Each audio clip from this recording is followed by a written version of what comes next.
The eviction notice was taped to her door with cheap painter's tape, the kind that peels off without leaving a mark, as if the landlord wanted no record of the moment her life ended.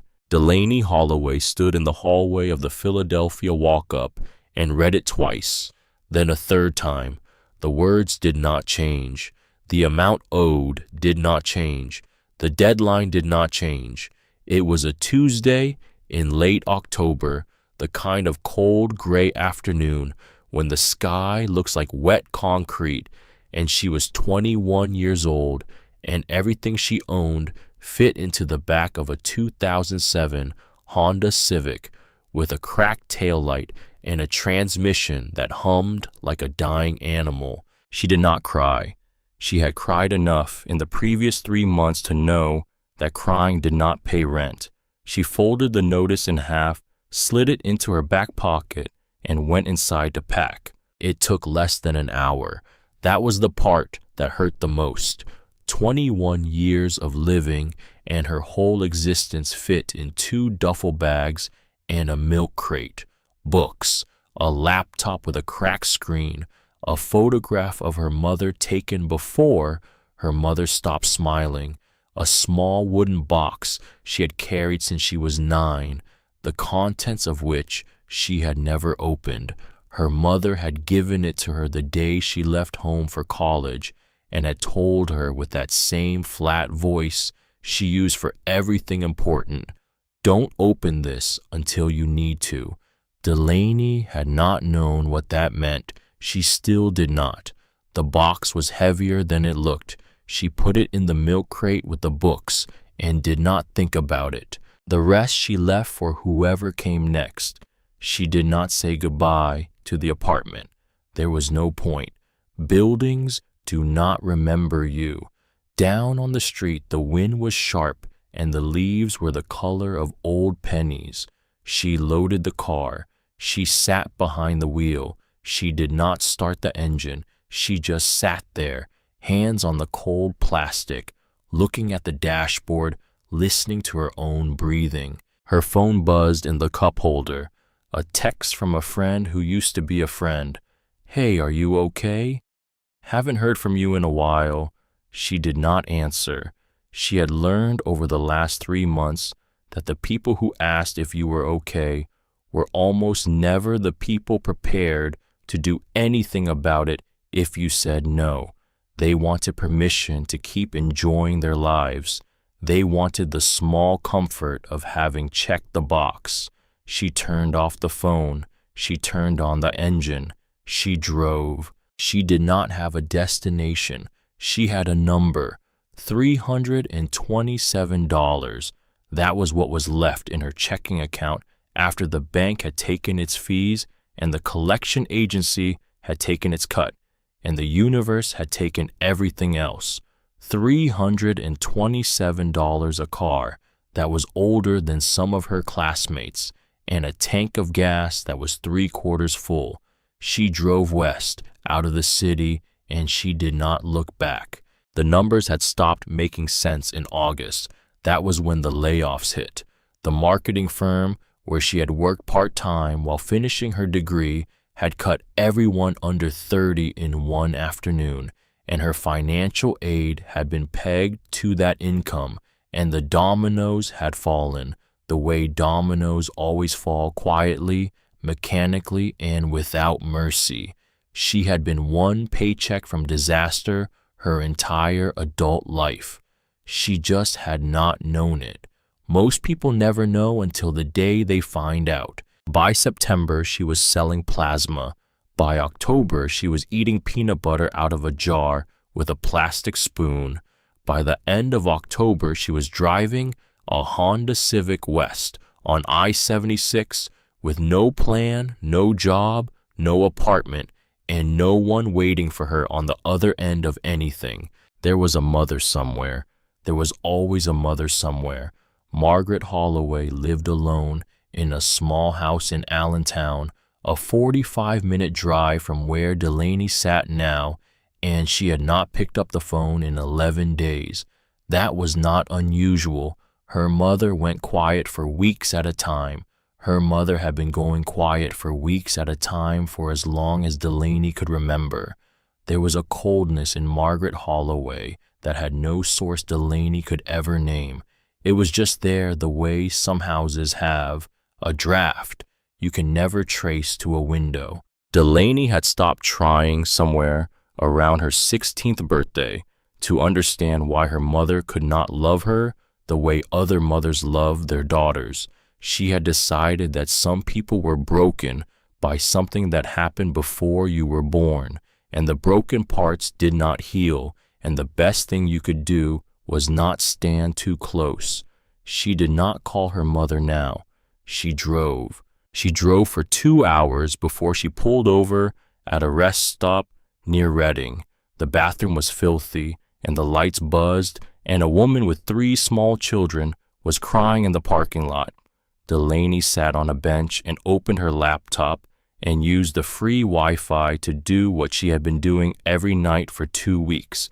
She looked at land, not houses, not apartments, land, the cheapest, ugliest, most worthless parcels of land in the eastern half of the United States. She had spent her last 2 weeks of working internet searching for the bottom of the market, the places no one wanted, the listings that sat for years with nobody clicking on them, old strip mining sites, abandoned gas stations, flooded gravel pits, the graveyard of American industry sold off in pieces to anyone with cash.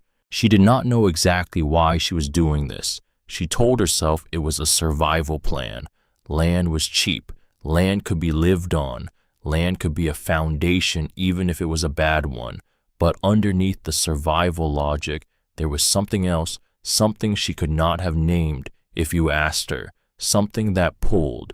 That was the night she found the listing. It was on a county auction site that looked like it had not been redesigned since 1998. The text was Times New Roman. The photographs were small and dim. The title was almost an afterthought. Property 47, B Limestone Quarry, flooded, 38 acres, Carbon County, Pennsylvania, minimum bid $300, as is no warranty, environmental disclosures attached, $300. She read it 3 times. Then she clicked through to the photographs. There were only 2 of them. The first showed a wall of gray stone covered in moss, sloping down toward water, so black it looked painted on. The second showed a rusted chain-link fence with a hand-painted sign nailed to one of the posts. The paint was faded, but you could still read it. Danger. No trespassing. No swimming. No diving.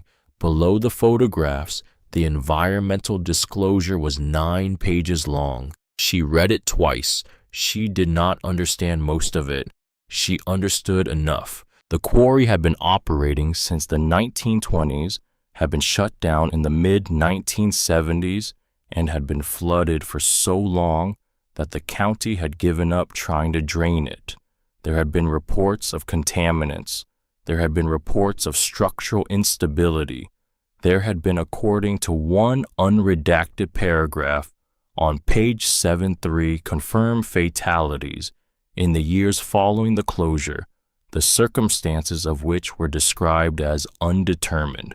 The locals, the disclosure said, called it the dead basin. She closed the laptop.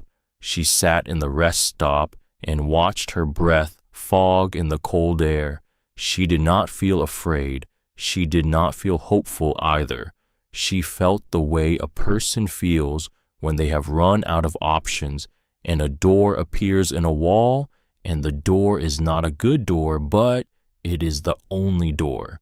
She drove the rest of the way to Carbon County the next morning. The roads got smaller as she went.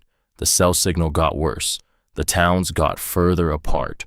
By the time she pulled into the gravel lot of the county clerk's office in a place called Slate Run, she had passed 3 churches, 2 boarded-up gas stations, and a billboard advertising a personal injury lawyer whose smiling face had been bleached white by the sun. The clerk was a woman in her 60s with reading glasses on a chain. She looked up when Delaney walked in and did not smile. She just took her in slowly, the way a farmer looks at weather coming. "I'd like to bid on property 47B, Delaney said. The clerk's pen stopped moving. "The flooded quarry," Delaney said, "on the east side of the township." The clerk set the pen down. She took off her glasses. She folded her hands on the desk. "Honey," she said, "is somebody making you do this?" "No, ma'am." "Are you running from somebody?" "No, ma'am." The clerk looked at her for a long time. There was no warmth in the look, but there was no cruelty either. It was the look of someone who had seen too much of life to be surprised by any of it, and who was, for reasons of her own, about to let one more bad thing happen because she did not have the standing to stop it. "All right," the clerk said finally. "Sit down. I'll get the paperwork." The auction had no other bidders. There never were any other bidders. The quarry had sat on the county books for over a decade, and every year the minimum bid dropped, and every year nobody bought it. $300 was the bottom of the well.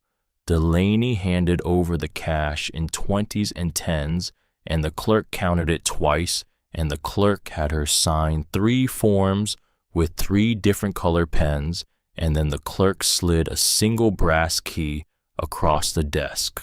"This opens the front gate," the clerk said. "There's a trailer on the property.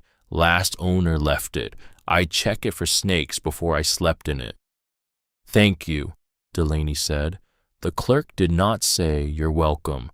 She said, "Whatever you think is down there, child, leave it alone." Delaney did not answer. She picked up the key. She had $27 left. She needed to eat. The diner sat at the only intersection in Slate Run with a working stoplight. It was the kind of place that had been there since before Delaney's mother was born. A long, low building with aluminum siding and a hand-lettered sign that said Bishops in red paint. The windows were fogged from the inside. There were 3 pickup trucks in the gravel lot. It was the only place in town that looked like it had anyone inside. The bell over the door rang when she walked in. Every head in the diner turned. 3 old men at the counter, 2 more in a booth, a woman behind the register. None of them smiled. None of them looked away either. She sat at the counter and ordered the cheapest thing on the menu, which was a bowl of soup and a roll for $4.75. The woman behind the counter was perhaps 68 years old, tall, solid, iron gray hair pulled back in a braid that fell halfway down her back. She wore a flannel shirt under a stained white apron, and she moved with the slow economy of someone who had been on her feet for 50 years and had learned to ration every step. Her eyes were a pale, washed-out blue, the color of denim that has been washed too many times. The name tag on her apron said Marlene. She set the soup down in front of Delaney without a word. She set the roll down. She set a small dish of butter down. She set a glass of water down. Then she stood across the counter with her hands on her hips, and she looked at Delaney the way the clerk had looked at her only longer. "You're not from around here," Marlene said. "No, ma'am." "You driving through or you staying?" Delaney took a spoonful of soup. It was the first hot food she had eaten in 4 days, and it was against all expectation very good. She did not answer the question right away. She did not know how to. "I bought the quarry," she said finally. Marlene Bishop did not move. She did not flinch. She did not change her expression. But something happened in her eyes. Something tightened. Something a long way back and a long time ago. She did not respond. She turned and walked to the kitchen window and called out an order to someone Delaney could not see and came back wiping her hands on a rag. The 3 old men at the counter had gone quiet. One of them, the one closest to Delaney, slowly set down his coffee cup. He did not look at her. He looked at Marlene. The diner had become very still. It was the kind of stillness that has weight to it, the kind of stillness that fills a room the way water fills a bucket. Delaney ate her soup. She did not look up. She could feel 5 sets of eyes on her, and she could feel something else in the room, with them something older than any of them, and she did not yet have a name for it. When she finished the soup, Marlene refilled her water glass without being asked and slid a small plate of crackers across the counter. There was no charge for them. Delaney looked up. "On the house," Marlene said. Their eyes met. Marlene Bishop looked at Delaney Holloway for a long moment, and in that moment, Delaney saw something she had never seen on the face of a stranger before and would not know how to describe to anyone later. It was not pity. It was not curiosity. It was recognition, the kind of recognition you have for a face in an old photograph, the kind of recognition that does not belong to this lifetime. "What's your name, honey?" Marlene said. Her voice had changed. It was lower now. Careful. "Delaney." "Delaney what?" "Delaney Holloway." The rag in Marlene's hand stopped moving. Her knuckles went white where they gripped the counter. For 1 full second, she did not breathe. Then she made a small sound almost too quiet to hear, like a person who has been holding her breath for a very long time and has finally been told she can let it out. She did not say anything else. She turned and she walked back into the kitchen, and she did not come back out for the rest of the meal. Delaney saw her once through the open service window, standing at the steel prep table with her hands flat against it and her head bowed. She was not crying. She was just standing there, holding on to the table the way a person holds on to something solid in a storm. Delaney left a $1 tip she could not afford and walked out into the cold. She found the property an hour before sunset. The gravel road turned to dirt. The dirt turned to 2 ruts in the grass. She killed the engine at a rusted chain-link gate and got out into the wind. The brass key fit the padlock. The padlock had not been opened in years, and it took her 3 minutes of working it back and forth before it cracked open with a small mechanical sigh. The trailer was where the clerk had said it would be, a single wide. The aluminum was dented, and the windows were taped, and the steps were rotted halfway through. She did not go inside yet. She walked past it. She walked through the tall, dry grass. She walked toward the sound she could hear now, which was not really a sound, which was the absence of sound, the strange, muffled hush that water has when there is a lot of it in one place. She came to the edge. The quarry opened in front of her like a wound.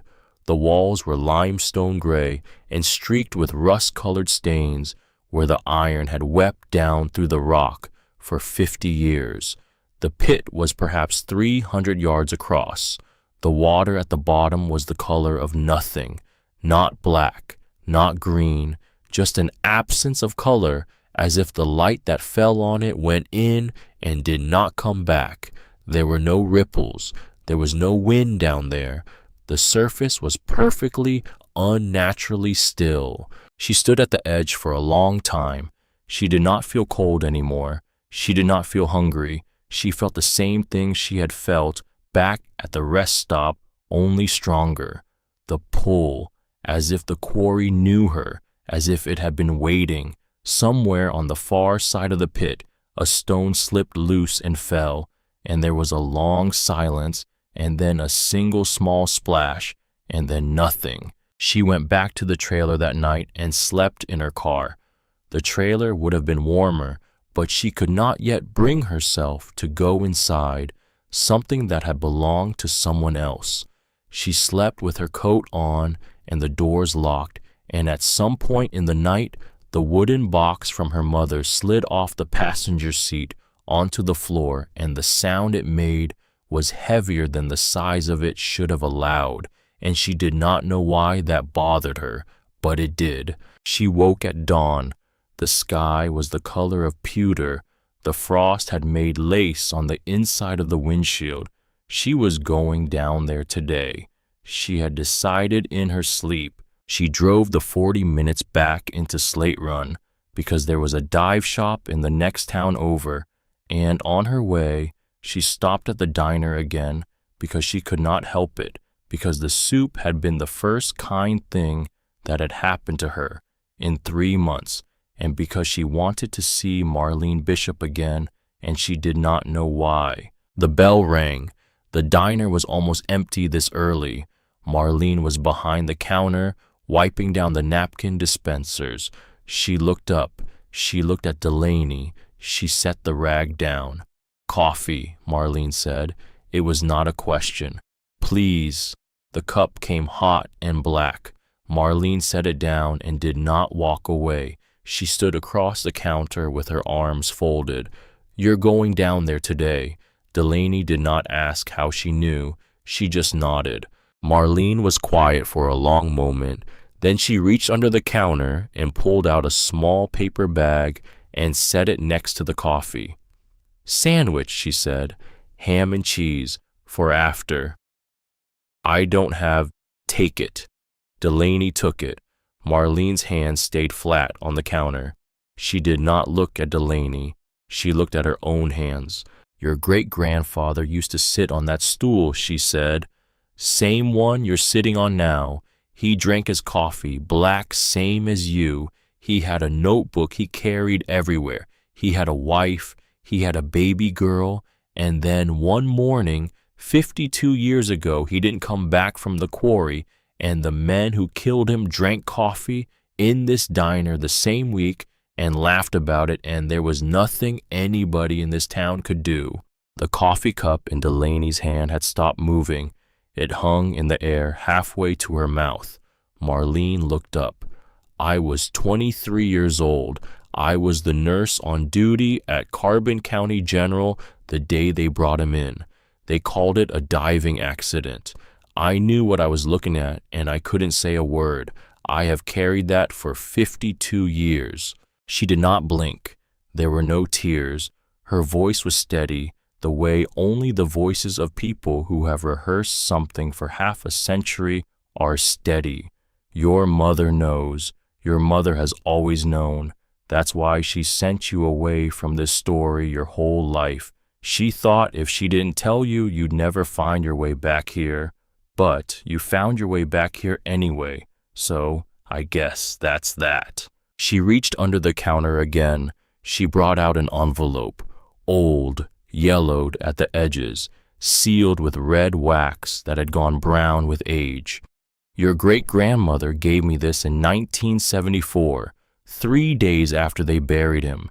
She said, if anybody from our family ever comes back to this town and starts asking questions, you give them this, and you tell them not to stop. She made me swear on a Bible. I swore, and then I waited." She slid the envelope across the counter. "I have been waiting, child. 52 years I have been waiting, and here you are." Delaney looked down at the envelope.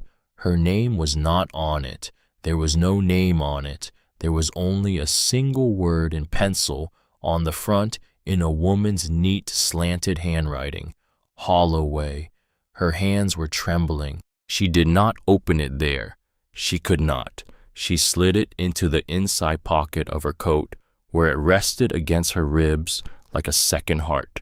She drank her coffee. She paid for the coffee. Marlene refused to take the money. Delaney left it on the counter anyway. At the door, she turned back.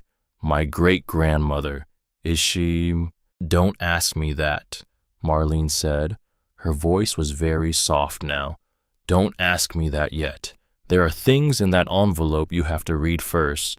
There are things you have to do before anybody can answer that question. You go down to that quarry today, child. You do what you came to do, and then you come back here and you sit at this counter and we'll talk." Delaney nodded. She walked out of the diner. She did not cry until she was halfway to the dive shop, and then she pulled the Honda over to the side of the road and put her forehead against the steering wheel and cried for a long time, and she did not know if she was crying for her great-grandfather she had never heard of, or for her mother, who had never told her, or for herself, or for all three. She bought the cheapest gear at the dive shop. A used wetsuit 2 sizes too big, a single tank with a regulator the man behind the counter looked at twice before he sold it to her, a waterproof flashlight, a weight belt, a pair of fins. It came to $173. She handed over almost everything she had. The man asked her if she had been diving before. She said yes. He looked at her. He knew she was lying. He sold her the gear anyway. Some men in this world will sell you anything if they think you have made up your mind to die. She drove back to the quarry. The sun was high now. The sky had cleared. She stood at the edge in her wetsuit with the tank on her back and the regulator dangling from her shoulder and the envelope from Marlene Bishop still in the pocket of her coat, folded neatly on the rocks beside her. She looked down at the water. She did not feel brave. She did not feel ready. She did not feel any of the things people are supposed to feel before they do something brave. She felt only one thing, clear and small and unarguable. There was something down there that belonged to her, and no one else was coming to get it. She fit the regulator into her mouth. She stepped to the edge of the rock. She thought of her mother's flat voice on the day she handed her the wooden box. Don't open this until you need to. She thought of Marlene's white knuckles on the counter. She thought of the man she had never met, who had drunk his coffee black on that same stool, who had a wife and a baby girl and a notebook he carried everywhere, who had not come back one morning 52 years ago. She thought, I am coming. She stepped off the edge. The water closed over her head. It was colder than she had imagined cold could be. It was the kind of cold that is not a temperature, but a presence, a hand on every inch of your body at once, a refusal. Her chest seized. Her regulator hissed. For one terrible second, she did not know which way was up. Then her training kicked in, what little training she had, and she kicked her fins, and she leveled off, and she clicked on the flashlight. The beam cut through the water and lit up nothing. She kicked downward, 5 feet, 10. The light from above began to fade. The water turned from gray to green to a deep brown that was almost black. Her own breath in the regulator was the loudest sound in the world. Her heart was a drum. The cold pressed on her ears. The silt rose around her like smoke. 20 feet, 25. The flashlight beam caught something, a long, pale shape. She froze. Her heart slammed against her ribs. It was a piece of pipe, old, rusted, half buried in silt. Not a body, not a hand, just a piece of pipe. She kicked on. The quarry floor began to take shape beneath her. It was not a floor in the way she had imagined. It was a graveyard. Twisted beams of iron jutted up from the silt like the ribs of a dead animal. The broken shell of an old conveyor lay half collapsed on its side. A truck cab, the kind with the rounded fenders, sat upright in the muck, its windows long since gone, its dashboard a black hollow. Everything was furred with 5 decades of green and brown and white sediment. She moved among them. She did not breathe right. She kept forgetting to breathe right. The regulator hissed and bubbled, and her vision narrowed to the cone of light in front of her. And then she saw it. At first, she thought it was just another piece of wreckage, a box shape half buried off to her left. But the lines were wrong. The lines were too straight. The lines were made. She swam closer. The The silt rose in clouds around her hands as she brushed it away. The shape underneath was metal, black with age, reinforced at the corners, the size of a coffin and then some. A chest, not a piece of equipment, a chest, with heavy hinges and a lock and chains. Heavy iron chains, 4 of them, wrapped over the lid and down through holes drilled into the rock floor of the quarry. Whoever had put this thing down here had not put it down here to be retrieved. They had put it down here to stay. Delaney's hand hovered over the lid. Somewhere in the dark behind her, in the corner of her vision, a shadow moved. She turned her head. The flashlight beam swept the silt and found nothing. Only the broken truck, only the bones of the conveyor, only the green-brown stillness. Her regulator made a sound she had not heard before, a small, sharp click. Her tank pressure was dropping faster than it should have been. She turned back to the chest. She did not have time to think. She did not have time to plan. She did the only thing she could do. She laid her gloved hand flat against the lid of the chest as if to say, "I see you. I am coming back for you." And then the silt at the base of the chest erupted, a column of trapped gas, 50 years sealed beneath the iron burst, upward in a roar of bubbles that filled her mask and her ears and her vision in a single white instant. The water turned to milk. The flashlight beam vanished. Her regulator screamed and then choked, and then the air in her mouth turned wrong, turned chemical, turned wet. She kicked. She did not know which way. Her lungs locked. Her vision went out at the edges the way a candle flame goes out from the outside in. And in the last moment before she lost consciousness, in the white blind chaos of the rising bubbles, she felt something close around her ankle, a hand, a cold, deliberate 5-fingered hand pulling her down. She did not die. That was the first thing she understood when the world came back to her. She was on her side on the cold rocks at the edge of the quarry, and she was vomiting brown water onto stone, and her chest was a single long screaming muscle, and she did not die. The second thing she understood was that someone was kneeling next to her. He was an old man, 70 or thereabouts, lean, weathered, a face the color and texture of cured leather. He wore a canvas jacket and a wool cap pulled down to his eyebrows and a beard that was more white than gray. His hands, large and scarred and surprisingly gentle, were pressing down on her sternum in a slow, steady rhythm. She coughed. He stopped pressing. He did not speak. He simply watched her the way a man watches a fire he has just put out to make sure it does not start again. His eyes were a faded blue, almost colorless, with a small fleck of darker blue in the left iris that caught the late light. When her breathing had steadied enough that he was satisfied, he sat back on his heels and looked at the water. "You came up," he said. "I didn't think you were going to." His voice was low, quiet, the voice of a man who had learned long ago that there was no need to raise it. Delaney pushed herself up onto one elbow. Her chest hurt, her throat hurt, her ankle where the hand had been hurt in a way that was not physical. She looked at it. There was no mark, no bruise, no print, nothing. "How did I?" "You floated up. Belt buckle must have caught on something and ripped off. I saw the bubbles come up wrong. I was already on the road. I came down." He did not say, "I pulled you out." He did not say, "I saved your life."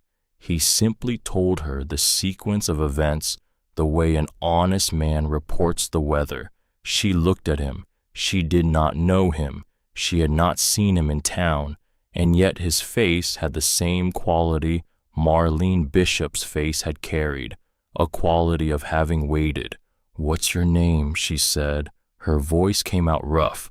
"Garrett Whitlock." He did not ask hers. He did not need to. He stood up. His knees cracked when he stood. He looked down at her wetsuit, at the broken regulator dangling from the empty tank, at the cheap weight belt lying split in two on the rocks. "You were going to die down there," he said. "I want you to understand that. Not as a maybe, as a thing that was going to happen. You had 4 minutes of air left when you broke the surface. The regulator was rated for warm water. The tank was a 1990s aluminum, and the valve was leaking. The belt was put on wrong. You were going to die down there today." She did not answer. There was nothing to say to that. He looked at the water again. The bubbles had stopped. The surface had gone back to that flat, impossible black. "What did you see down there?" he said. "A chest." He nodded once, very slowly, as if she had said the thing he had hoped she would say, and the thing he had dreaded she would say at the same time. "All right," he said. He bent and picked up the broken regulator and turned it over in his hands and shook his head and set it back down. "You're not going back in tomorrow," he said. "Not with this.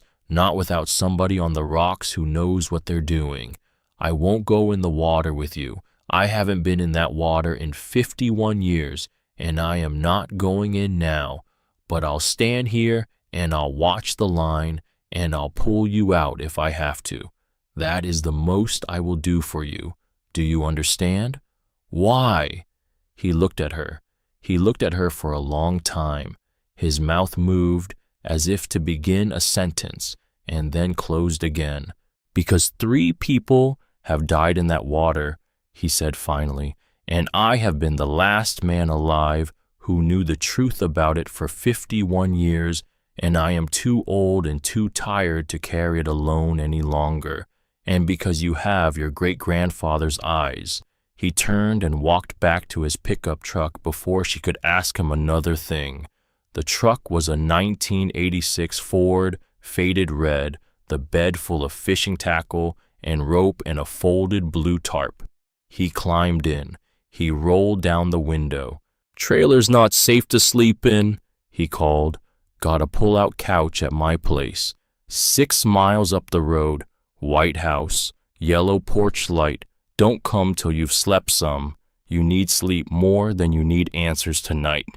He drove away. Delaney sat on the rocks until the sun went down. She did not move. She watched the water turn from black to silver to black again as the dust passed over it. She thought about the hand on her ankle. She thought about whether it had been real. She thought about whether it mattered if it had been real, because the chest had been real and the chains had been real and her great-grandfather had been real, and the rest could be argued about later. When the cold finally drove her to her feet, she went back to the trailer. She did not go inside. She sat in the Honda Civic with the engine running and the heater on, and she pulled the envelope from her coat pocket and she broke the brown wax seal with her thumbnail. There were 4 things inside: a folded piece of stationery yellowed with handwriting on it, a small black and white photograph, a pressed flower, a blue forget-me-not so brittle it crumbled when she touched the edge, and a metal key about the size of her palm, the kind that opens an old safe deposit box. She looked at the photograph first. It was a picture of a young woman, perhaps 30 years old, standing in front of the quarry.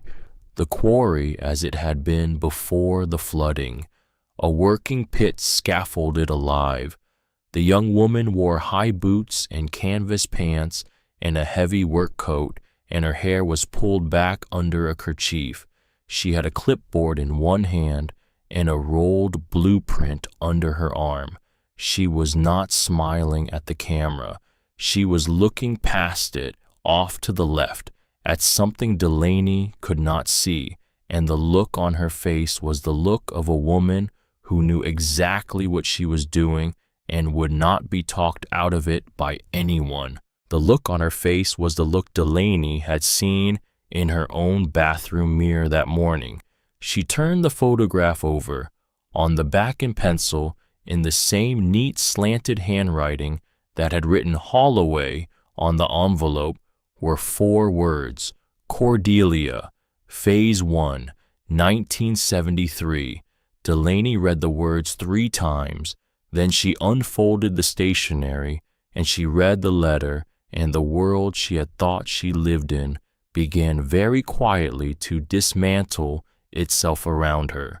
To the one who finds this, if you are reading these words, you are blood of my blood, and you have come back to the place where they tried to bury us. I am sorry that this fell to you. I tried to keep it from falling to anyone. I failed. My name is Cordelia Holloway. The man they killed was my husband. His name was Wendell. The little girl I carried out of this county in the back of a milk truck 3 nights after he died was my daughter, and her name was Ruth, and she grew up not knowing where she came from, because that is the price I paid to keep her alive. The men who did it are powerful. The men who covered it up are more powerful still. I did not have the strength or the resources to fight them in 1974. I have spent the rest of my life hoping that one day someone in our family would have both. I left things in that quarry for whoever came back. I left more things in a safe deposit box at the First Vermont Bank in the town of Burlington. The key is in this envelope. The box is in my name. The bank has been instructed to release it to any blood relative who can present the key and identification. Inside that box is the rest of the truth. Do not trust the local sheriff. Do not trust the local newspaper. Do not trust any man in this county over the age of 60 who calls himself an Ashcroft or who has ever worked for one. There are good people in Slate Run, but they are afraid, and fear is its own kind of silence. There is one person I left this letter with, a young nurse who saw what they did to my husband and could not say so. Her name is Marlene Bishop. If she is still alive, she is the friend you have in that town. Trust her with everything. To my granddaughter, if it is you who reads this, to my great-granddaughter, if it is you, you were not the failure of our family. You are the answer to it. Finish what your great-grandfather started. The quarry is not a grave. It is a promise. Make us keep it. Cordelia Holloway. Written this 11th day of November 1974. Delaney read the letter twice. She read it a 3rd time. She did not cry. There were no tears left in her tonight. There was only a very strange, very still feeling in her chest, the feeling of a door opening in a room where she had not known there was a door. The little girl who had been carried out of this county in the back of a milk truck in 1974 was named Ruth. Her grandmother's name had been Ruth. Her grandmother had died of cancer when Delaney was 9 years old. The wooden box on the floor of the Honda Civic had been a gift from her grandmother. Her mother had taken possession of it after the funeral and had handed it to Delaney on the day she left for college. Don't open this until you need to. Delaney looked at the box on the floor of the car. She picked it up. She set it on her lap. It was made of dark cherry wood, smooth from age, the brass hinges almost black. There was no lock. She had simply in 12 years never lifted the lid. She lifted it now. Inside was a single object wrapped in a square of red flannel. She unwrapped it. It was a brass key, the exact twin of the one in the envelope, identical down to the small notch on the head. 2 keys to the same box, one given to a young nurse in Slate Run in 1974, one given to a granddaughter in Allentown sometime before 1998, who had passed it to a daughter, with a single instruction that none of them had ever fully understood. The Holloway women had been handing this key down for 3 generations in the dark without ever explaining it to one another. Delaney sat in the running car for a long time, and she did the only thing left to do. She called her mother. The phone rang 4 times. She was ready for the voicemail. The voicemail did not come. Delaney, her mother's voice, hoarse, already crying. Mom, don't go down there again. Mom, Don't go down there again. Please, Delaney, I am asking you. I am begging you. Get in the car right now, and you drive to Allentown, and you come home to me, and we will figure something else out. Anything else, I have money. I have a little money saved. I will give you everything I have. Just please. Mom, please, baby. Mom, why didn't you tell me? There was a long silence on the other end of the line. Delaney could hear her mother breathing. Her mother had not breathed like that in front of her in 21 years. Her mother was a woman who did not breathe in front of people. Her mother was a closed door. Her mother had been a closed door for as long as Delaney had been alive. The door was open now. Because they killed him, Delaney, her mother said. Her voice cracked clean in half on the last word. They killed my grandfather, and my grandmother spent 50 years afraid they would come for the rest of us, and I spent 21 years afraid of the same thing. I did not tell you because I was trying to keep you alive. I did not tell you because I thought if I never said any of it out loud, the curse on this family would stop. I was wrong. I have been wrong about a lot of things. I am sorry, Delaney. I am so sorry. Mom, what? She's still alive, isn't she? The silence was longer this time. I don't know, her mother whispered. I have not spoken to my grandmother since I was 9 years old. She disappeared after my mother died. She told me she was disappearing. She told me it was the only way to keep me safe. She said one day a Holloway with steel in her would walk back into that town and pick up what we left behind, and that until then, the rest of us should stay invisible. I have been invisible, Delaney. I have made you invisible, and it has not been enough. Delaney closed her eyes. I'm not leaving, Mom. I know you're not, baby. I love you. She had not said it to her mother in 5 years. Her mother had not said it back in 7. I love you too, Delaney. God, I love you so much. I have always loved you so much. I just did not know how to do it without putting you in danger. And now you're in danger anyway. Delaney did not answer. She listened to her mother breathe on the other end of the line. Mom? Yes. I'm going to finish this. I know you are. Will you come? A pause. A long one. Yes, her mother said. When you're ready, when you tell me it's time, I will come. They did not speak again that night. There was nothing else either of them needed to say. Delaney slept in the car. In the morning, she drove to Garrett Whitlock's house. It sat on 6 acres of cleared land at the end of a gravel road, a white clapboard farmhouse with a yellow porch light and a wood shingle roof and a chimney that was already trailing a thin gray ribbon of smoke into the cold morning sky. The porch boards were swept. The firewood was stacked.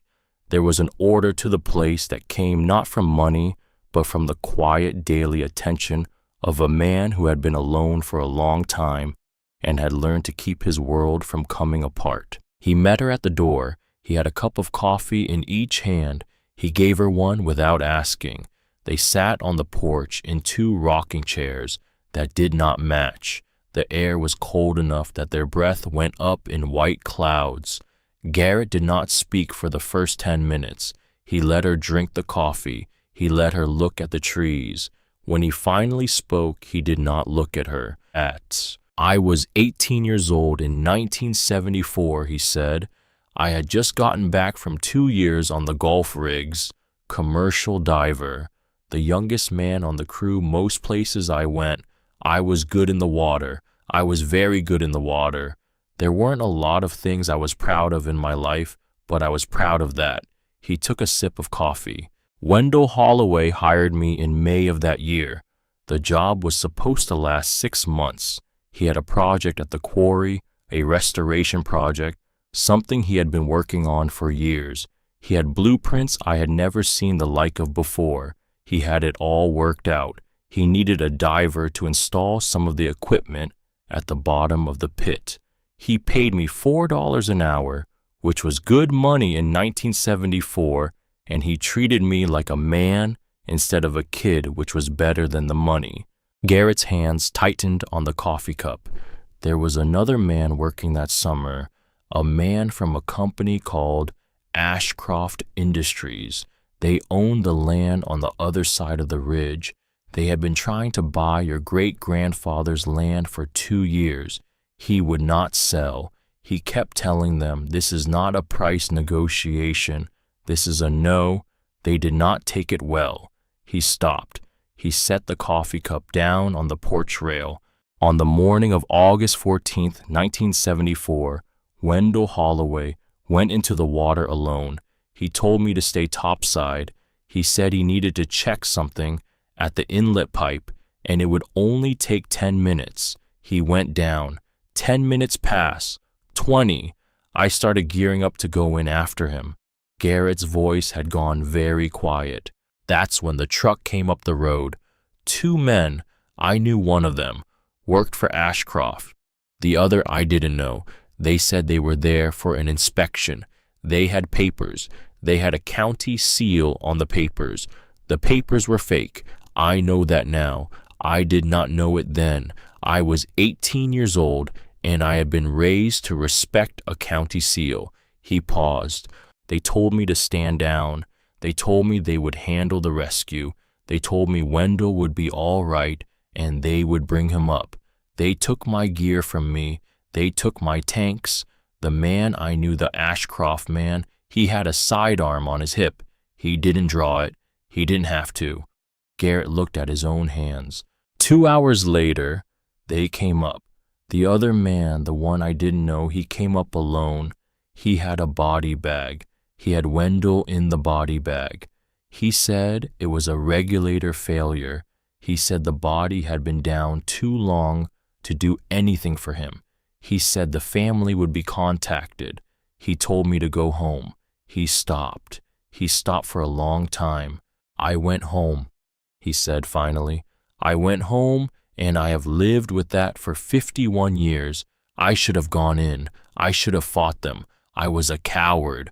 I was an 18-year-old coward, and I let them take a good man out of this world in a body bag, and I never said a word, because the next week, the Ashcroft man came to my mother's house and stood on the porch with his hat in his hand, and he asked her how my little sister was doing in the 3rd grade. He was very polite about it. He smiled. I understood the message. Garrett's eyes were wet now. He did not wipe them. He let it happen the way an old man lets weather happen. I never went in that water again. I never married. I never had children of my own. I stayed in this house, and I waited for somebody from that family to come back, because I believed somebody would. I believed Cordelia would come back. Then I believed Ruth would come back. Then Ruth died, and I gave up believing. And then yesterday afternoon, I sat in Marlene Bishop's diner, and I heard the door open, and I looked up and I saw your face, and I knew before you said your name. He picked up the coffee cup again. His hand was trembling. He set it back down. I cannot go in that water with you, Delaney Holloway. I am not asking your forgiveness. I do not deserve it, but I will stand on those rocks, and I will hold the line, and I will be the topside man you should have had yesterday. I will help you finish what we left undone in 1974. That is the only thing left in this world that I want to do. Delaney did not say anything. She reached across the gap between the 2 rocking chairs, and she put her hand on the back of his hand, the rough, scarred old hand of an 18-year-old boy who had carried a coffin he had not built for 51 years, and she left it there. They sat that way for a long time while the smoke rose from the chimney and the frost burned off the porch boards and the morning began. She did not go down that day.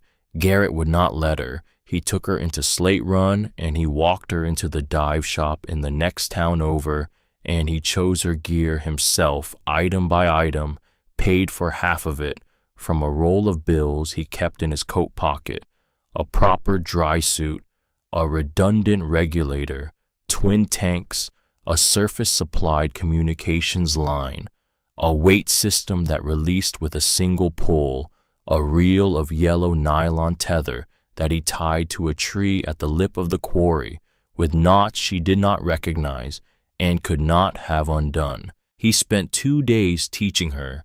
He did not get in the water. He did not need to. He stood on the rocks, and he made her practice.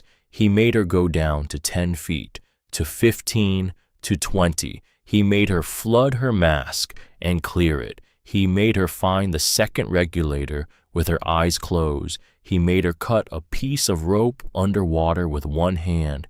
He made her do it again, and again, and again, until her hands moved without her thinking about it, until she could do it tired, until she could do it angry, until she could do it afraid. On the morning of the third day, she went down for the chess. The water was cold. The water was always cold, but she was ready for it now. She kicked downward with slow, steady strokes, the way Garrett had taught her, conserving air, letting the dry suit do its work. The flashlight beam was stronger now. The new lamp cut farther through the green. She saw the truck cab. She saw the conveyor. She saw the pipe. She saw the chest. She approached it slowly. She circled it once. She studied it the way Garrett had told her to study it, with her brain and not her heart. The chains were thick. The lock was crusted. The metal of the chest itself was somehow impossibly intact. After 50 years underwater, she found the chain anchor with the weakest stone. She set the cutting tool against it. She pulled the trigger. The carbide wheel screamed. The chain parted in 11 seconds. The chest shifted in the silt, a long, slow shudder, as if it were waking up. The other 3 anchors were easier. She had the rhythm now. 2 minutes, 3, 4. She cut the last chain and she felt the weight come free under her hands, and she signaled up the line, and far above her she heard through the comm wire Garrett's voice come down small and steady. I got you. Come up slow. Stop at 10 feet. Stop at 5. We've got all day. She came up slow. The chest came up with her. When the lid broke the surface of the water, and Garrett's hands, the old scarred 18-year-old hands, closed on the iron and dragged it onto the rocks, he made a sound she did not understand at first, a long, low groan from somewhere deep in his chest, the sound of a man setting down a weight he had been carrying for half a century. They did not open the chest there. They winched it into the bed of the pickup, and they covered it with the blue tarp, and they drove it to Garrett's house, and they carried it together up the porch steps and into the front room where the wood stove was burning, and they set it down on the rug in front of the stove. Delaney took off her wet gloves. She knelt next to the chest. She put her hands on the cold iron. She broke the lock with a hammer and a chisel. Inside, wrapped in oilcloth that had been folded and tied with twine, were 3 things: stacks of blueprints perfectly preserved, bundles of handwritten letters tied with brown string, and at the very bottom beneath everything else, a leather-bound journal, worn at the corners, dark with use, with a name embossed in faded gold on the front cover. It was not the name she had been expecting. It was not Wendell. It was Cordelia. Delaney picked up the journal. She opened it to the first page. The handwriting was the same neat, slanted hand that had written Holloway on the envelope, the same hand that had pressed the forget-me-not, the same hand that had signed the letter from 1974. The first entry was dated March 4th, 1971. Today, I filed the patent on the limestone filtration system. The men at the office laughed at me when I walked in. They laughed harder when I walked out. Wendell says I should not let it bother me. Wendell does not understand. He has never had to walk into a room where men laugh. The system will work. I have run the numbers 9 times. The system will work, and when it does, this county will have clean water flowing out of a hole in the ground that everyone says is poison, and the men who laughed at me today will have to find new things to laugh at. I do not require their respect. I require their silence. I will get it. Delaney turned the page. March 11th, 1971. Wendell signed the papers as the listed engineer. We agreed on this. A woman cannot file these permits in 1971. A woman cannot apply for these grants. A woman cannot stand in front of the county board and demand a hearing. But the work is mine. The design is mine. The math is mine. Wendell will be the face. I will be the hands and the head. He understands. He is a good man. Delaney looked up from the journal. Garrett was watching her. He had read what she had read on her face, even though he had not seen the words. It was her, Delaney said. Her voice did not sound like her own. The whole project, it was hers, not his. Garrett nodded slowly. He never told me, he said. I worked for him all that summer, and he never said. He let me think it was his. He let me think she was a wife who brought him sandwiches. She came to the site once a week. She walked the perimeter. She wrote things in a notebook. I thought she was keeping accounts. I never asked her a question. I never spoke to her. She was the engineer. She was the one who designed all of it. She was the one they were really afraid of. Delaney closed the journal. She held it in both hands. She thought of the photograph, the young woman with the clipboard, the look in her eyes, the way she had been looking past the camera, off to the left, at something nobody else could see. Cordelia Holloway had been looking at a future that no one in 1971 believed a woman was allowed to build, and the men who had been afraid of that future had killed her husband, had driven her into hiding, had spent 52 years burying her name under his. Delaney looked up at Garrett. She's still alive, she said. It was not a question. I don't know that, Garrett said. I have not heard from her in 50 years. Marlene has not heard from her in 50 years. She's still alive. He did not argue. Outside on the gravel road that led up to the white farmhouse with the yellow porch light, the sound of an engine, a long black town car, pulling slowly up the drive. Garrett rose to his feet. His face changed. The softness of the last hour drained out of it, and something old and hard came up in its place. That'll be the Ashcrofts, he said quietly. They've heard you brought it up. Delaney rose with him. The journal was still in her hands. She did not put it down. A man got out of the back of the town car, tall, silver-haired, a camel coat, a face that had been raised never to know the meaning of the word no. He smiled at the porch. He started up the steps. Sterling Ashcroft did not climb the porch steps the way most men climb steps. He climbed them the way a man climbs steps he believes he has already paid for, one hand in the pocket of the camel coat, the other holding a soft leather portfolio at his side. His shoes were the kind that cost more than the truck parked in Garrett Whitlock's drive. He was smiling. He had been smiling since he got out of the car. He stopped on the top step. He did not come onto the porch. A man like Sterling Ashcroft understood the difference between a step and a porch, and he understood that crossing onto another man's porch uninvited was the kind of thing a court could one day use against him. "Miss Holloway," he said. His voice was soft and warm and trained. It was the voice of a man who had taken seminars in how to speak to people. Delaney did not answer. She stood in the open doorway with the journal pressed against her chest and Garrett at her shoulder, and the wood stove behind them glowing orange against the cold afternoon. Sterling Ashcroft did not seem to mind the silence. He took it as an invitation.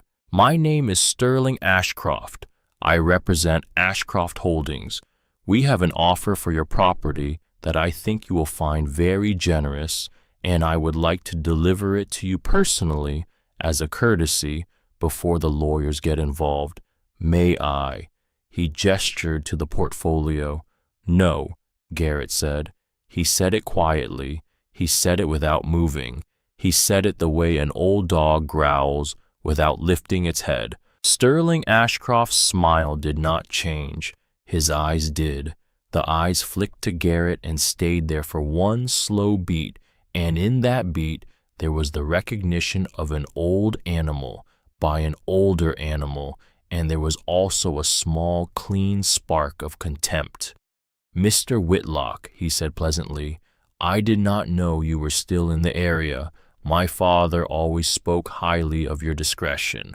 Garrett did not answer that. Sterling turned back to Delaney. He opened the portfolio. He drew out a single sheet of cream-colored paper with embossed letterhead. He held it out to her across the threshold. $3 million, he said. Cash. No environmental contingencies. We assume all cleanup liability. We close in 7 days. The figure is non-negotiable on the upside and final on the downside. You will not see another offer like this from anyone, and if you wait, you will not see this one again either. I am asking you to take it, Miss Holloway. Not for me, for yourself, for your mother, for whatever is left of your family." It was the last sentence that did it. He had said it gently. He had said it like a man offering a coat to a woman in the rain. But the word family in his mouth, in that voice, in that camel coat, had a temperature to it that did not match the rest of the sentence. It was a cold word. It was a word that had been chosen. Delaney took the paper. She looked at it. She handed it back. "No," she said. Sterling Ashcroft's smile finally moved, just at the corners, just a millimeter, the smile of a man recalculating. "Miss Holloway, with respect, you are 21 years old. You have, by my information, $327 to your name. You do not understand what you are sitting on. You do not understand what it will cost you to keep sitting on it. I am offering you a way out of a situation you walked into without knowing what it was." "I know what it is," Delaney said. "You think you do. I know what my great-grandmother built. I know what your father did to my great-grandfather. I know what your family has been protecting for 52 years. I know all of it now. So when I say no, Mr. Ashcroft, I want you to understand that I am not saying no because I do not understand. I am saying no because I do." The porch went very still. Somewhere down by the road, a crow called once and then went quiet. Sterling Ashcroft slid the paper back into the portfolio. He closed the portfolio. He did it slowly. He looked at Delaney over the top of it for a long moment, and in that moment, all the warmth went out of his face, and what was left was the face of his father and his father's father, and every man in that bloodline who had stood on someone's porch and been told no by someone who did not have the money to back it up. "I tried," he said quietly. "Yes, remember that I tried." He turned and walked down the steps. He got back into the town car. The town car pulled slowly down the drive, and out onto the gravel road and was gone. Delaney stood in the doorway until the dust had settled. She did not realize she had stopped breathing until her chest hurt. Garrett put a hand on her shoulder. He did not say good. He did not say brave. He did not say anything at all. He simply rested the weight of his old, scarred hand against her the way a man steadies a young horse, and after a long moment, he took it away. "He'll come back tonight," Garrett said. "I know. Not him. Men. I know. You can't sleep at that trailer. I know." She slept in Garrett's front room that night on the pull-out couch with the journal under her pillow and the brass key on a string around her neck and the chest locked in the woodshed under a tarp with 3 of Garrett's deer rifles leaning against the wall beside it. She did not sleep well. She did not need to. The not sleeping was its own kind of useful. It gave her time to think. In the morning, she drove to Bishop's Diner. Marlene was at the counter. She took one look at Delaney's face, and she walked to the door, and she flipped the open sign to closed, and she pulled down the shade. "Tell me," she said. Delaney told her. She told her about the chest. She told her about the journal. She told her that the engineer of the 1973 restoration project had not been Wendell Holloway. She told her it had been Cordelia. She told her about Sterling Ashcroft on the porch. She told her about the brass key on the string around her neck and the safe deposit box waiting in Burlington, Vermont. Marlene Bishop listened. She did not interrupt. She wiped down the counter while Delaney talked in long, slow circles the way she had been wiping counters for 50 years, and when Delaney was done, Marlene set the rag down and she looked at the wall above the coffee machine where there was a framed photograph of her late husband, and she was quiet for a long time. "I always thought it was her," Marlene said finally. "I never said it. I never had proof.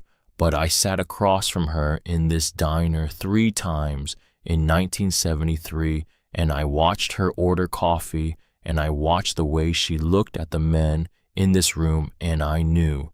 She did not look at them like a wife. She looked at them like a foreman, the way a foreman looks at a man who has not finished his work." She turned back to Delaney. "What do you need from me?" "I need you to come to Vermont." Marlene looked at her. "I need you and my mother and me, 3 of us in one car to drive to Burlington and open that box. I cannot do it alone. I am not built to do it alone. I have spent 21 years trying to do everything alone, and look where it has gotten me. I am asking you to come up." Marlene did not answer right away. She took off her apron. She folded it slowly and laid it on the counter. She walked into the back, and Delaney heard her open a closet and heard her speak quietly to someone on the phone, the dishwasher most likely asking him to mind the place for a few days. When she came back, she had a small overnight bag and her coat. "I have been packed for 52 years, Marlene said. "Let's go." Margaret Holloway drove up from Allentown that afternoon. She arrived at Garrett Whitlock's house just as the sun was going down. She got out of her car slowly, like a woman who was not sure her legs would hold her. She was 45 years old. She had her daughter's face, or her daughter had hers. She wore a brown coat that had been new in 1998 and a gray scarf and no makeup. She had been crying on the drive. She was not crying now. She had cried herself out somewhere on the interstate, and what was left was something steadier and harder than the woman who had been Delaney's mother for all the years before this one. Delaney met her in the gravel of the drive. They did not run to each other. They did not throw their arms around each other. That was not the kind of mother and daughter they had been, and they could not become that kind in one afternoon. They walked toward each other, and they stopped 2 feet apart, and they looked at each other. "You came, Delaney said. "I told you I would." "I know. I know." Margaret reached out. Her hand shook. She put it on her daughter's cheek. Her palm was cold from the drive. Her thumb traced the bone under Delaney's eye, the way she had done when Delaney was 3 years old and had fallen and skinned her knee and needed her mother to look at her face and tell her she was all right. "You have her eyes," Margaret whispered. "Whose?" "My grandmother's? Cordelia's? I never told you that. I never told you anything. You have her eyes, and I have spent 21 years pretending you didn't." Delaney closed her eyes. She leaned her face into her mother's cold hand. They stood that way for a long moment in the gravel of an old man's drive in a county neither of them was from, and the sun went down behind the trees and the porch light came on yellow above them, and they did not let go of each other for the first time in a very long time. That night in Garrett Whitlock's front room, 4 people sat around a kitchen table that had been pulled into the warm circle of the wood stove. Delaney, Margaret, Marlene, and Garrett, 3 women and an old man, 3 generations of women who had not been in the same room together once in their lives, and the man who had stood on the rocks of a quarry in 1974 and let it happen. They did not speak for the first half hour. They drank coffee, they watched the fire, they let the simple fact of being together do its work. Then Marlene Bishop said quietly, "Tell us your plan, child," and Delaney told them. They left for Vermont at dawn. It was a 6-hour drive in Garrett's pickup. He drove. Marlene rode shotgun. Delaney and Margaret sat shoulder to shoulder in the small back seat with the journal between them on the bench and a thermos of black coffee passing back and forth. They did not talk much. They did not need to. Margaret read pages of the journal aloud, once in a while her grandmother's voice coming out of her mouth in a steady, quiet rhythm, and the rest of them listened, and the miles passed. They crossed into Vermont in the late morning. Burlington was a small, clean city on the edge of a long blue lake, and the First Vermont Bank sat on a corner of Church Street in a brick building that had been there since before any of them were born. They walked in together, 4 people. A teller looked up. A manager came out. There was a quiet exchange of identification of paperwork, of a brass key on a string and a brass key from a small cherry wood box.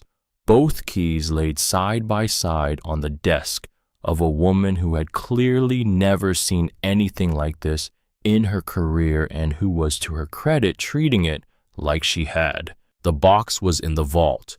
It was a long, flat steel box, larger than the regular ones. The bank manager carried it herself with both hands to a small private viewing room with a single table and 4 chairs and a door that locked from the inside. She set the box on the table. She left the room. They sat, the 4 of them. Delaney slid one key into one lock, and Margaret slid the other key into the other lock, and they turned them together at the same moment, the way the instructions on the inside lid of the cherry wood box had said to.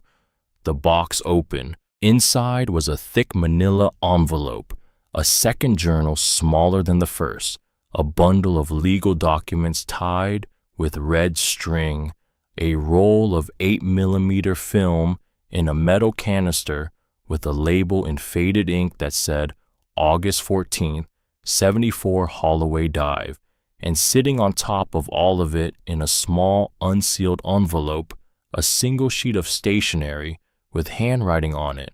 The handwriting was newer than the rest. The paper had not yellowed. The date in the corner was August 11th, 2010.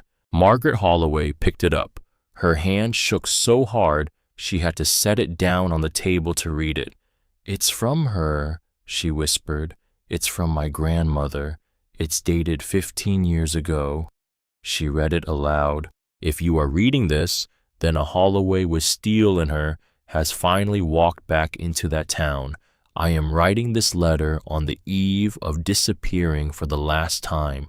I am 84 years old this winter by my own count, and I have decided that I cannot wait forever, and I will not be hunted forever. I am going to a place where they will not find me.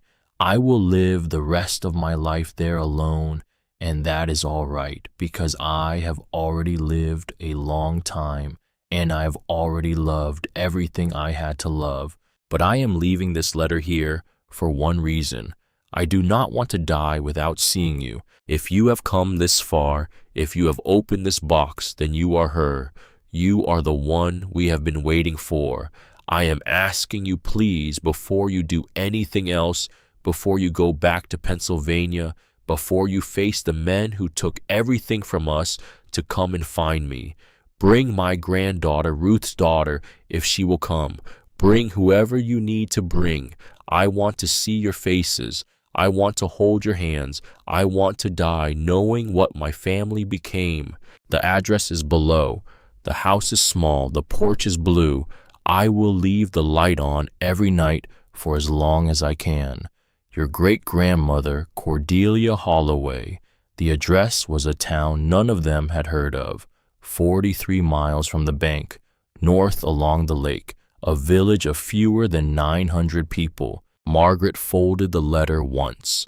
She held it against her chest. She did not breathe for a long moment. Then she breathed, and the breath came out as a sound that was not quite a sob and not quite a laugh, and Marlene reached across the table and took her hand. "Go," Marlene said. "Go now. All of us. All of us." They left the bank with the box and the films and the journals and the documents loaded into the back of the pickup truck, and they drove north along the lake, and Garrett Whitlock did not say a single word the whole way. The house was small. The porch was blue. The porch light was on in the middle of the day, the way a porch light is on in a place where someone has been waiting a long time. The truck rolled to a stop in the dirt drive. None of them moved. The front door opened. A woman came out onto the porch. She was very old. She walked with a cane. She wore a pale blue cardigan and a long gray skirt, and her hair was white and pinned up at the back of her head in the same style she had worn in the photograph from 1973. Her hands, when she lifted one to shade her eyes against the afternoon sun, were the long-fingered hands of an engineer. Her back was straight. She squinted out at the truck. She saw them. She did not move for a long moment. She put one hand flat against the porch post to steady herself. The other hand she pressed against her mouth. Then she lifted the hand from her mouth and she waved. Just once. Just a small, slow wave. Delaney was the first one out of the truck. She did not remember walking up the path.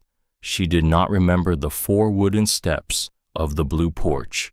She only remembered that when she got to the top step, Cordelia Holloway, 84 years old, blood of her blood, the engineer of a dream that had been buried under 52 years of mud and silence, took her great-granddaughter's face in both of her long, thin hands and looked at her for a very long time.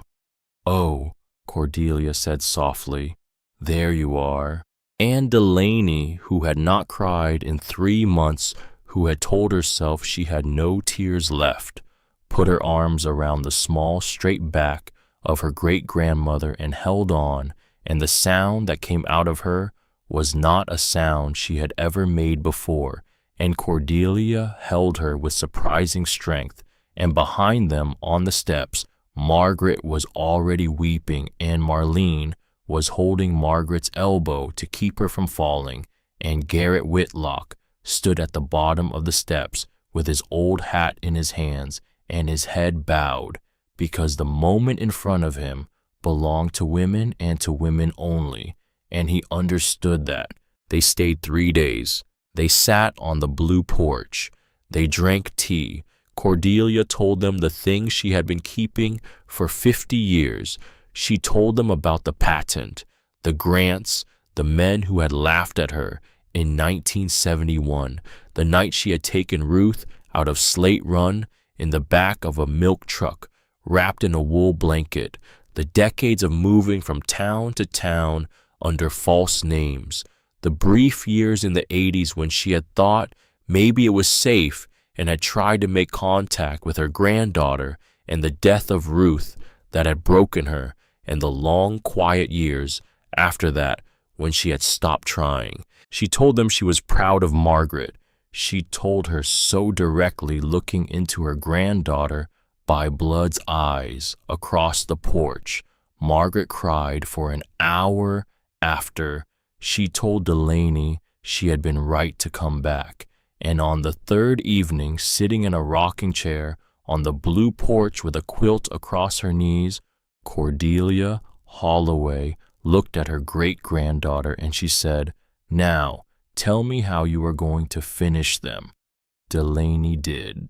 The press conference was held at the edge of the quarry on the 17th of November. Delaney chose the date, and she chose the location, and she chose every person who stood behind her on the gravel that morning. There were no theatrics. There was no shouting.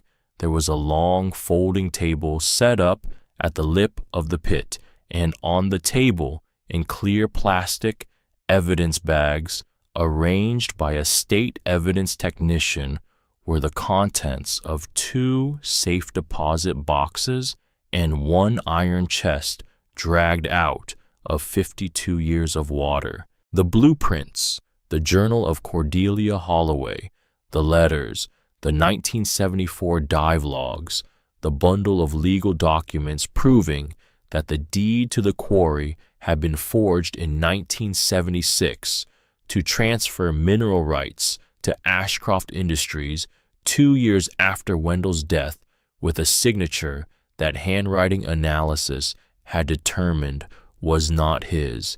The 8mm film, which had been digitized the previous day at a forensic lab in Albany, the footage of which was already on a small laptop on the table and was already, even before the press conference, began being passed up the chain at the state attorney general's office. Sheriff Burton Halverson stood at Delaney's right shoulder. He was 62 years old with a soft Pennsylvania mountain accent and a clean white mustache, and 41 years on the state police, the last 7 of them as the state's senior investigator for cold cases. He had taken Delaney's call 11 days earlier. He had listened.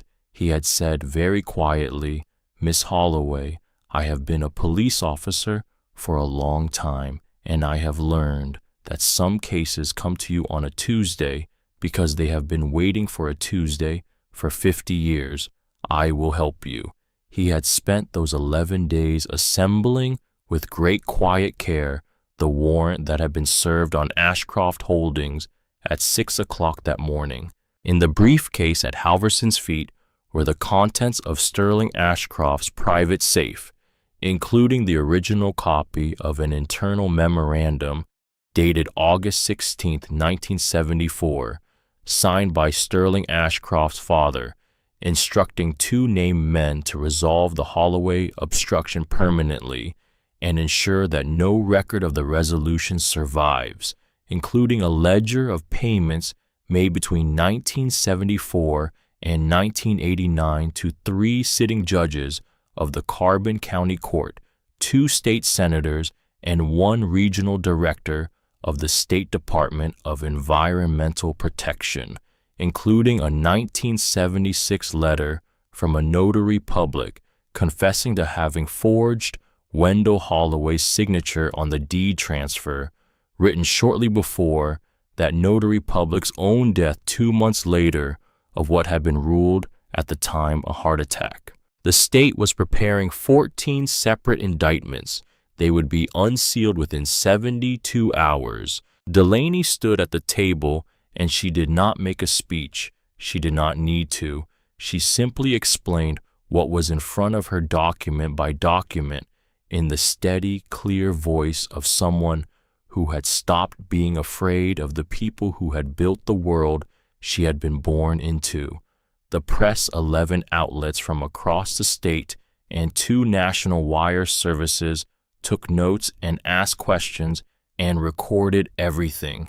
The cameras moved slowly down the table and back again. Sterling Ashcroft was not there. He had been arrested at his home at 4 o'clock that morning. The charges at that moment were obstruction of justice and conspiracy to commit murder after the fact. The murder charges for his father's crime would be a more complicated matter and would take years to wind through the courts and would not survive in their original form. But that was all right. Delaney had not done this for one conviction. Delaney had done this so that the name Holloway would be spoken again in the state of Pennsylvania, and so that the name Cordelia would go into the historical record where it had always belonged. When the questions were done and the cameras began to lower, Delaney did one last thing. She walked away from the table. She walked along the lip of the quarry to the place where 5 weeks earlier she had stood in a wetsuit 2 sizes too big and looked down at a black surface that gave back nothing. She stopped there. The press followed her at a respectful distance. She turned to face the water. "My great-grandmother designed a thing that would make this water clean," she said. Her voice carried because the air was very still. She was not allowed to put her name on it because she was a woman in 1971. The men who could not stand the idea of her killed her husband to stop her. They covered it up for 52 years. They almost won. She paused. They did not win. We are going to finish what she started. The quarry is going to be a sanctuary. Her name is going to be on it. And every kid in this county who ever gets told they are too young or too poor or too female or too anything to do the work in front of them is going to be able to come up here and stand on this rock and look down at clean water and know what one woman did. She turned away from the water. That is all I have to say. She walked back along the lip of the quarry to where her mother and her great-grandmother and Marlene Bishop and Garrett Whitlock were waiting in a small, quiet group, and her great-grandmother, who had insisted on being there for this, and who had ridden the 400 miles down from Vermont in the front seat of Garrett's pickup with the quilt over her knees, took her hand without speaking, and they walked back to the truck together. The restoration took 18 months. It was not easy. Nothing worth doing is. There were weeks when the funding from the state environmental grant did not come through, and the contractors threatened to walk, and Delaney sat at the kitchen table at 3 in the morning with the books open in front of her and her head in her hands. There were arguments. There were a few mornings when she went out to her car and drove 20 miles in the wrong direction before she turned around and came back. There were 3 different times when Garrett told her quietly that she had done enough that her great-grandmother had said so that no one would think less of her if she sold the project to the state and walked away. She did not walk away. She had not driven west out of Philadelphia 13 months earlier to walk away from anything ever again. Margaret Holloway moved out of Allentown in the spring. She rented a small house in Slate Run, half a mile from the diner, and she took a job keeping the books for the restoration project, and she and her daughter began to learn how to be a mother and a daughter who lived in the same town and saw each other on Saturdays for coffee. Marlene Bishop sold the diner to her dishwasher, who had run it for her in every meaningful way for 10 years, and she came to work on the project full-time as Delaney's logistics coordinator, a title Delaney made up for her and which suited her exactly. Garrett Whitlock taught the dive teams. He did not get in the water himself. He never would. But he stood on the rocks every day they dove, and he held the line, and he was the topside man. The filtration system, when they finally activated it in full, worked exactly the way Cordelia Holloway had designed it to work in the spring of 1971. The water cleared from the outside in. First the shallows by the second month, then the middle depths.